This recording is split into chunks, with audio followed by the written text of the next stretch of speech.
नमस्कार साथियों, जय हिंद। सबसे पहले आपको हम बता दें कि कई अभ्यर्थियों का फ़ोन कॉल लगातार आ रहा है। उनका कहना है कि सप्लीमेंट्री रिज़ल्ट को लेकर जो सेकंड फ़ेज़ की बहाली में जो शिक्षक विभाग और बीपीएससी ने जिस प्रकार का खेल किया, जिस प्रकार का षड्यंत्र रचा, तो सारे मामलों पर आपको अपडेट करा दें कि सप्लीमेंट्री रिज़ल्ट को लेकर बहुत बड़ा प्रोटेस्ट कल होने जा रहा है। इसलिए जितने भी शिक्षक अभ्यर्थी मेरी बातों को सुन रहे हैं, कल तय सीमा पर अपने जगह-जगह पर आज आ जाएँ और कल जहाँ भी तय होगा प्रोटेस्ट, यानी कहने का मतलब कि लोकतांत्रिक तरीके से जो भी लड़ाई सप्लीमेंट्री रिजल्ट को लेकर लड़ी जानी है, उसके लिए 2 अप्रैल तय सीमा हुआ है और जितने भी शिक्षक अभ्यर्थी हैं, जो ये समझ रहे हैं कि पूरक परिणाम का डिमांड बिल्कुल जायज़ नहीं है, तो क्या शिक्षा विभाग ने 14,700 पदों की जो सूची भेजी थी, क्या सभी पदों पर पूरक परिणाम नहीं आने चाहिए थे? और 1 महीना तक इंतज़ार करने के बाद घाल-मिल किया गया और तीसरे फ़ेज़ की बहाली की प्रक्रिया शुरू हो गई। तो साथियों, आपसे आग्रह है कि कल भारी से भारी संख्या में आएँ और जितने भी अभ्यर्थी मेरी बातों को सुन रहे हैं, राज्य के विभिन्न जिलों से अपनी मांगों को लेकर एकजुट होने का प्रयास करें।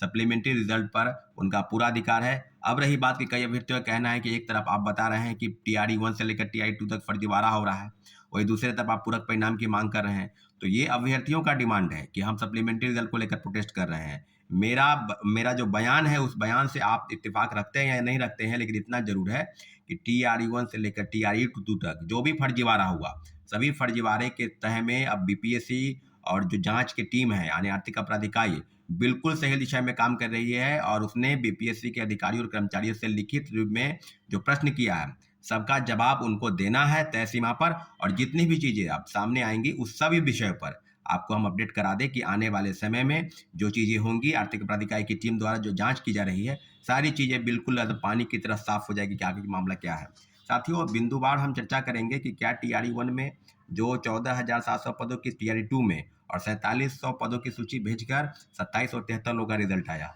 तो पूरक परिणाम में जो फर्जीवाड़ा हुआ, तो सारे मामलों पर जो तीसरे फेज की बहाली पर भंडाफोड़ हुआ,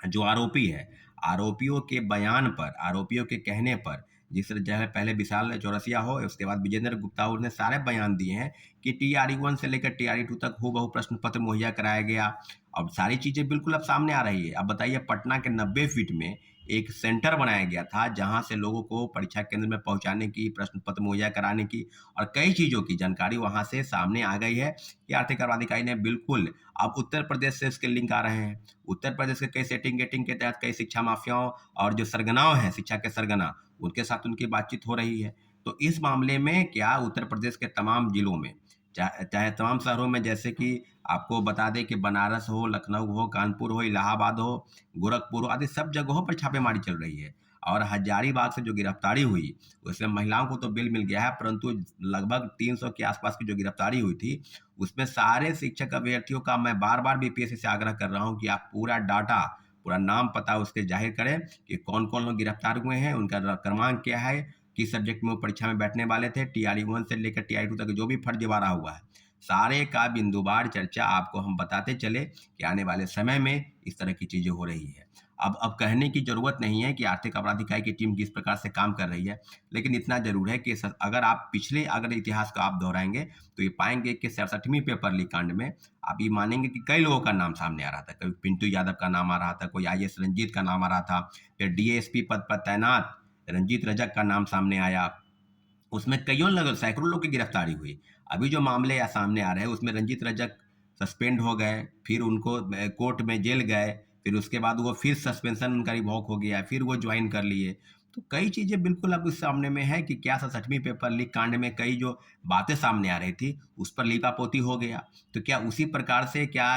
जो तीसरे फेज की बहाली पर लीपापोती होगा? तो लीपापोती का प्रयास किसी भी प्रकार से नहीं होने देंगे। आर्थिक आपराधिक इकाई बिल्कुल बेहतर काम कर रही है। अगर उन्हें खुली छूट मिली है, तो बिल्कुल दूध का दूध और पानी का पानी एक हो जाना चाहिए, क्योंकि बीपीएससी के पूर्व चेयरमैन की भूमिका, उनके रहते हुए भी जिस तरह के कारनामे हुए और जिस तरह की चीज़ें टीआरई 1 से लेकर टीआरई 2 तक जो क्वेश्चन पेपर प्रिंटिंग प्रेस में छपने से पहले उन लोगों के पास कैसे चला गया, क्या बीपीएससी अध्यक्ष के अलावा भी किनको पता था, नहीं पता था? परीक्षा नियंत्रक यानी परीक्षा एग्जामिनेशन कंट्रोलर की भूमिका पर और सारे बिंदुओं पर जो जांच अगर आप पाएंगे तो यह पाएंगे कि आर्थिक अपराध इकाई की जो टीम है बिल्कुल बेहतर काम कर रही है और सारे मामलों पर TRE 1 से लेकर TRE 2 तक सप्लीमेंट्री रिजल्ट पर दर्जनों याचिका दायर हो गई है, उसकी सुनवाई भी चल रही है। लेकिन जो हम लोग योग्य अभ्यर्थी जो हैं जिन्होंने ज्वाइन किया है उनको घबराने की जरूरत नहीं है, लेकिन इतना जरूर है कि TRE 1 से लेकर TRE 2 तक जो फर्जीवाड़ा हुआ जिसकी शिकायत आर्थिक अपराध इकाई कर रही है और आर्थिक अपराध इकाई की रिपोर्ट का हम लोग इंतजार कर रहे हैं, उस रिपोर्ट के आधार पर हम जरूर माननीय उच्च न्यायालय जाएंगे